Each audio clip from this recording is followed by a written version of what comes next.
Praise Lord, खुदावंद यीशु मसीह की सलामती हो। मेरे प्रियो, आज हम बात करेंगे कि यीशु का आना कितना निकट है, कितना सच है कि लाल बच्चे की जो बलि दे करके जो है वो बता रहे हैं कि तीसरा मंदिर जो है बनना शुरू हो गया है। सेकंड मंदिर जो बन गया था और तीसरा मंदिर बनने वाला है। तो उस मंदिर के बनने के बाद तो क्या होगा, क्या यीशु मसीह आएगा, तो कितनी सच्चाई है, चल हम बाइबल से आज देखेंगे। तो मेरे साथ निकालेंगे तिरसनुकियों उसका 3 अध्याय, उसकी 3 और 4 आयत में यहाँ बताया गया कि परंतु प्रभु सच्चा है, वह तुम्हें दृढ़ता से स्थिर करेगा और उस दृष्टि से सुरक्षित रखेगा। हमें प्रभु में तुम्हारे ऊपर भरोसा है कि जो जो आज्ञा हम तुम्हें देते हैं उन्हें तुम मानते हो और मानते भी रहोगे। परमेश्वर के प्रेम और मसीह के धीरज की और प्रभु तुम्हारे मन की अगुवाई करे। यह परमेश्वर का वचन कहता है कि तुम्हारा मन जो है सच्चा होना चाहिए, प्रभु की आज्ञा मानते हुए तुम्हें सच्चाई के साथ चलना चाहिए। और जो व्यक्ति कहता है कि हमें जो है अभी परमेश्वर यीशु मसीह आने वाला है, और बहुत सारे जो लोग उठ खड़े होंगे, कहेंगे कि यीशु मसीह आ गया है और यीशु मसीह आने वाला है, तुम जो है सावधान रहना। बाइबल में बताया गया है कि सांप की नाई चतुर और कबूतर की नाई भोले बनना है। बहुत सारे जो लोग हैं वो अनदेखी चीज़ों को जो है देखी हुई कहेंगे और देखी हुई चीज़ों को अनदेखी कहेंगे। इस प्रकार से जो है आप लोगों को धीरज धर के जो है परमेश्वर के वचन में जो है पढ़ना है उसमें और क्या बताया गया है। और आगे हम देखते हैं जिस प्रकार से जो है रेवलेशन उसका 11 अध्याय, रेवलेशन में 11 अध्याय में क्या कहा गया है। 11 अध्याय की 1-2 आयत जो है प्रकाशित वाक्य में क्या लिखा गया है कि इसके बारे में इसमें बताया गया है 11 की 1 में, फिर मुझे नापने के लिए एक सरकंडा दिया गया और किसी ने कहा कि उठ परमेश्वर के मंदिर और वेदी और उसमें उपासना करने वाले को नाप ले, परंतु मंदिर के बाहर का आंगन छोड़ दे, उसे मत नाप, क्योंकि वह अन्य जातियों को दिया गया है और वे पवित्र नगर और 42 महीने तक रौंदेगी। तो इसमें क्या बताया गया है कि दोस्तों, जिस प्रकार से जो है मंदिर के बाहर के आंगन को छोड़ दे, यानी इसमें बताया गया है उसे मत नाप, क्योंकि वह अन्य जातियों को दिया गया है। मुझे नापने के लिए सरकंडा दिया गया, पहले आयत से हमने पढ़ा है। और किसी से कहा उठ परमेश्वर के मंदिर और वेदी और उसमें उपासना करने वाले को नाप ले, परंतु मंदिर के बाहर का आंगन छोड़ दे, उसे मत नाप, क्योंकि वह अन्य जातियों को दिया गया है और वे पवित्र नगर 42 महीने तक रौंदेगी। तो इस प्रकार से जब तक धर्म का त्याग ना हो ले तब तक यीशु मसीह इस दुनिया के अंदर नहीं आएगा। और रही बात जो है मंदिर बनने की, तो मंदिर जो है उसके अंदर कौन बैठेगा, परमेश्वर आएगा या यीशु मसीह आएगा, तो वहां बाइबल हमें बताती है कि 42 महीने तक जो है उसको रौंदा जाएगा। अन्य जाति जो है उसके लिए छोड़ा गया मंदिर के अंदर, उसको मत नापना। और 42 महीने तक यहाँ क्या बताया गया, और क्योंकि अन्य जातियों को दिया गया और पवित्र नगर 42 महीने तक उस पहले महीने तक रौंदेगी। यानी उस मंदिर के अंदर जो है जो लोग हैं और जो अन्य जाति जो लोग हैं उनको 42 महीने तक रौंदा जाएगा। इसमें बताया गया जिस प्रकार प्रकाशित वाक्य अगर हम पढ़े तो जॉन का 2 अध्याय उसकी 19 आयत में क्या लिखा है, यहां मैं पढ़ के सुनाता हूं।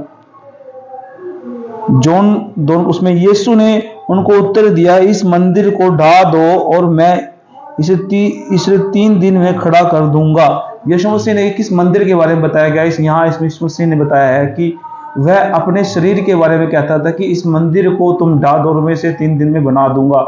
यहाँ परमेश्वर का जो मंदिर था वो यीशु मसीह ही है, और जिसे परमेश्वर ने 3 दिन जो है वो मारा गया, गाड़ा गया और मुर्दों में से तीसरे दिन जिंदा हुआ। वह 3 दिन के अंदर उस मंदिर को परमेश्वर ने खड़ा कर दिया।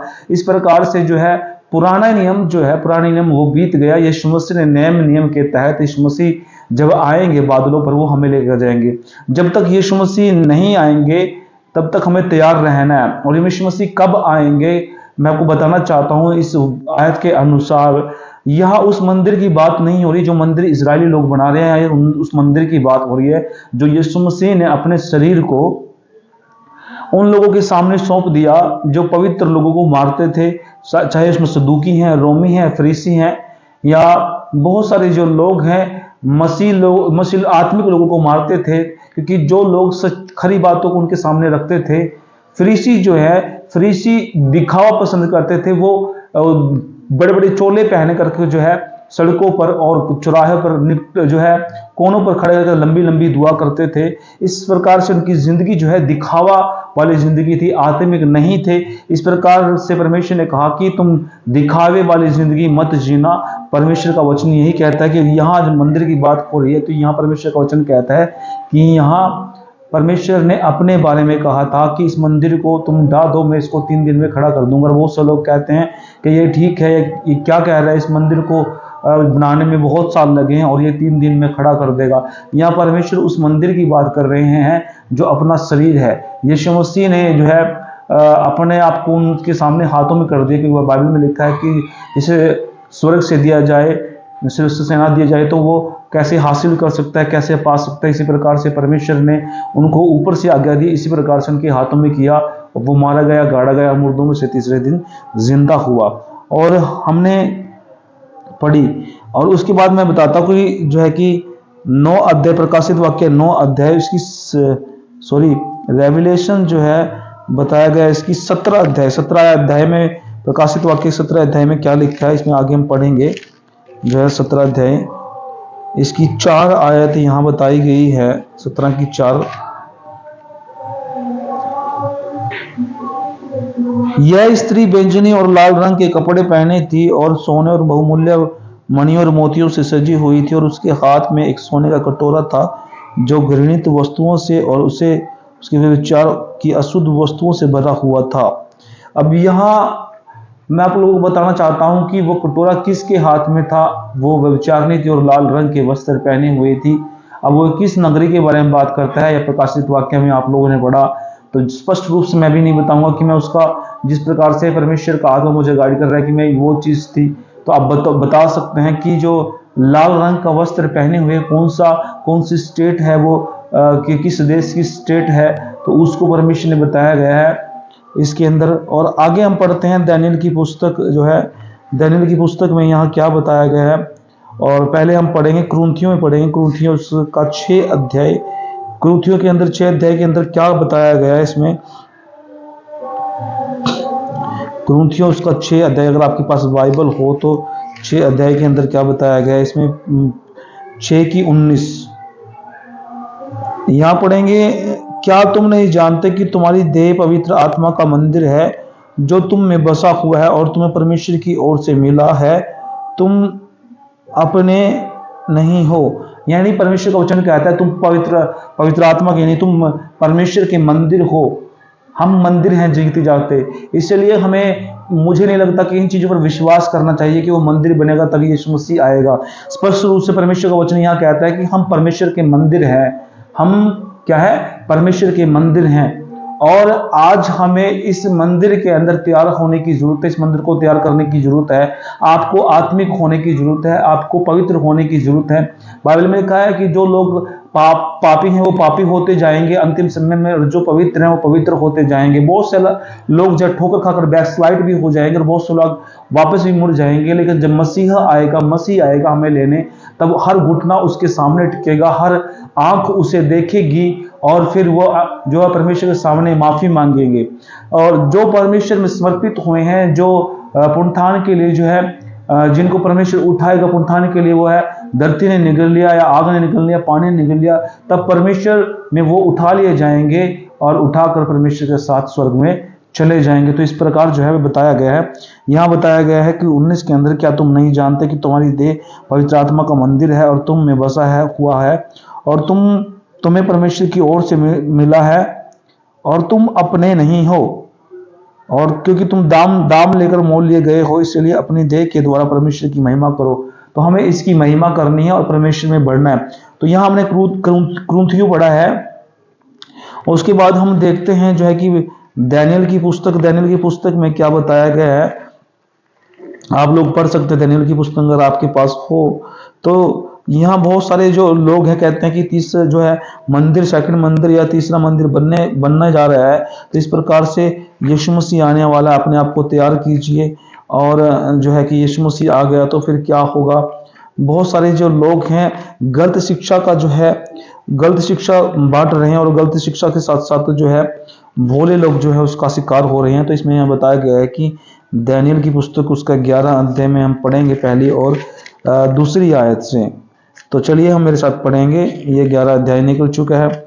तो यहाँ गया है, दारा नामक मादी राजा के राज्य के पहले वर्ष में उसको याद दिलाने और बल देने के लिए मैं ही खड़ा हो गया। यानी इस प्रकार से जो है 11 अध्याय पहला और दूसरा। अब मैं तुझको सच्ची बात बताता हूं कि देख, फारस के राज्य में अब 3 और राजा उठेंगे और चौथा राजा उन सबों में से अधिक धनी होगा, और जब वह धन के कारण सामर्थी होगा तब सब लोगों को यूनान के राज्य के विरुद्ध उभारेगा। यानी इसके अंदर बताया गया है कि वो राजा कौन है और जो राजा उन सब के प्रति भारेगा। अब वहाँ जो बताया गया है उसके अंदर हमने सारी पुस्तकें पढ़ी हैं, तो इस प्रकार से हम 9 के अंदर भी पढ़ सकते हैं। दानियल की पुस्तक यहाँ दानियल की पुस्तक जो है 9 अध्याय उसकी 27 आयत में क्या लिखा है यहाँ पढ़ेंगे।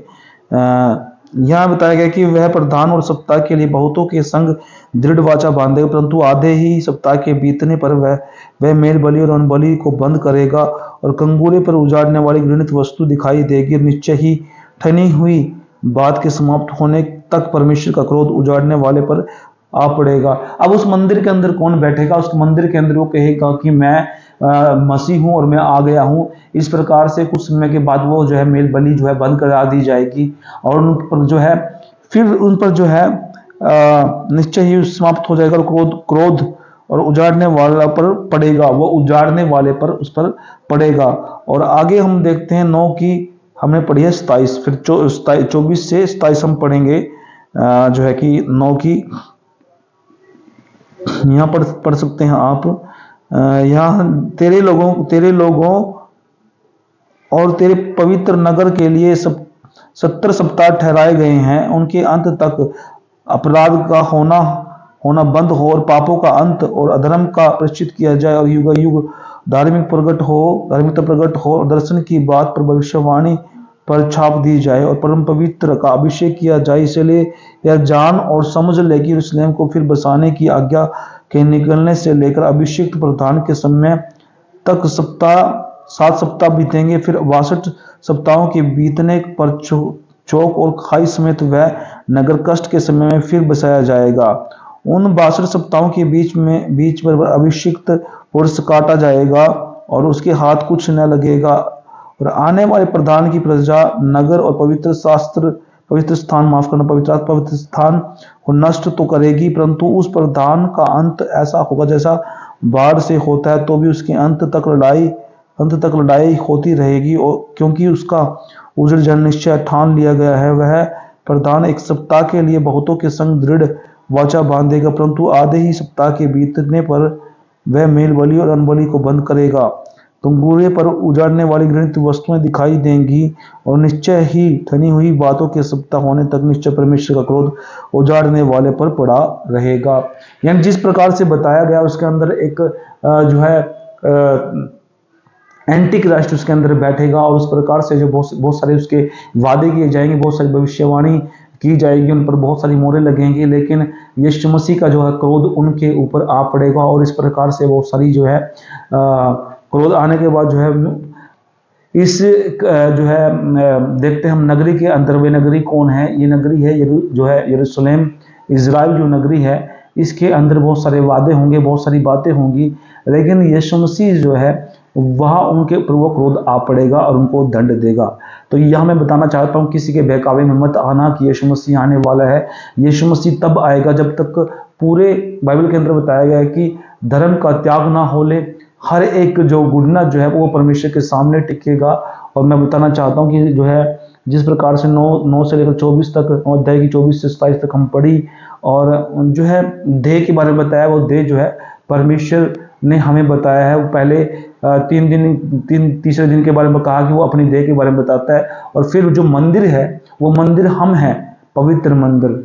हमें जो पवित्र करने की जरूरत है, ना कि उस मंदिर को जो इजराइल के अंदर बनाया गया है वो अपने उस जो है उनकी जो बाइबल है उनके अनुसार बनाया गया है। इस प्रकार से मैं बताना चाहता हूँ कि इसके बहकावे में मत आना, कि ऐसा ना हो कि आप बहकावे में आकर के ऐसा काम आपके साथ हो। तो मैं आपको बताना चाहता हूँ कि परमेश्वर आप सबको आशीष दे, और जो है किसी के बहकावे में आकर ये ना कहना कि आप लोगों को ऐसा किया जाए। और बहुत सारी बातें जो है परमेश्वर के वचन से सीखना, और जब यीशु मसीह आएंगे धर्म का त्याग होगा, और बहुत सारे लोग अक जाएंगे जो है धार्मिकता की बातें सुनते हुए, और बहुत सारे ठोकर खाएंगे, बैकस्लाइड भी हो जाएंगे, बहुत सारी बातें होंगी। तो अगर वचन अच्छा लगा, वीडियो अच्छी लगी, सभी को जय मसीह की प्रेज द लॉर्ड शेयर करना।